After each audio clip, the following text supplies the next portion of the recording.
Good morning. My name's Carl Horn. My wife Kelly, and then my daughter Ryan and son Liam also attend. We've been coming here for about 2 years now. Time check, 20 minutes. Is that what you wanted? Okay, so I'm going to strip the jokes out, and then we'll get it down to a couple minutes here. So a couple months ago, Ken McKenzie asked me to come up and speak up on stewardship. This is my first and perhaps my last time doing so. And also, I don't know that if I'm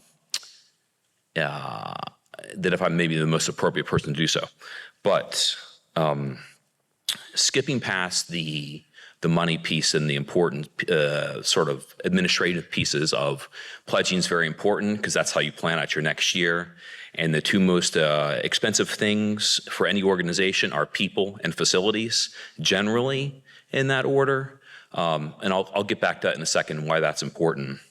I really wanted to make this story about Memon, which, as I did a little bit of research, started off as sort of in ancient Hebrew as more of a definition of to acquire, but by the time of the New Testament and Jesus had sort of taken on a term more of greed and hoarding.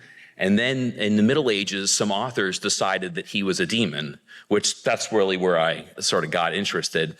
But that really didn't fit with the entire story. And so, but then I found out that Jesus actually did probably use that word in the Sermon on the Mount. And he was using it in sort of the greed context. So I was like, well, that's great. So Jesus is talking about this alleged Middle Ages devil. And I was like, well, let's get into this a little bit. So another interesting thing I found out as I started going through the Sermon on the Mount was that in Matthew 5-7, he's on the mount speaking, but then in Luke, he goes up to the mount and then comes down, and he has the Sermon on the Plain. Very, very similar topics, whether that's the same story or multiple stories, what have you. So as I started sort of looking through some of the things that he said in those two different accounts, I started getting a little confused with some of Jesus's quotes and his stories. And so I said, well, I'm not quite sure how to tie this in. And so then I get to this part. In fact, let me pull this out here. So I actually do have a little bit of scripture basis. On the Luke version in the Sermon on the Plains, and it's chapter 6, and I'm doing 39 through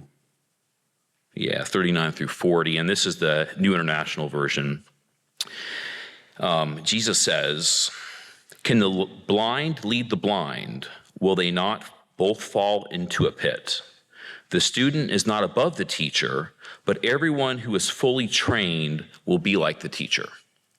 Okay, so this is where it wraps back into the obligations and the funding piece, is that Father Andrew is our teacher here. And if we did not have that trained, educated clergy, we would be the blind leading the blind, and we would be, a Rotary Club or a soccer team or something along those lines, or maybe even Boy Scouts, but we're not, right? And that's where that spiritual guidance comes in. We really appreciate that, Father Andrew, and that's where I sort of want to wrap my sort of spiritual journey to get to this point.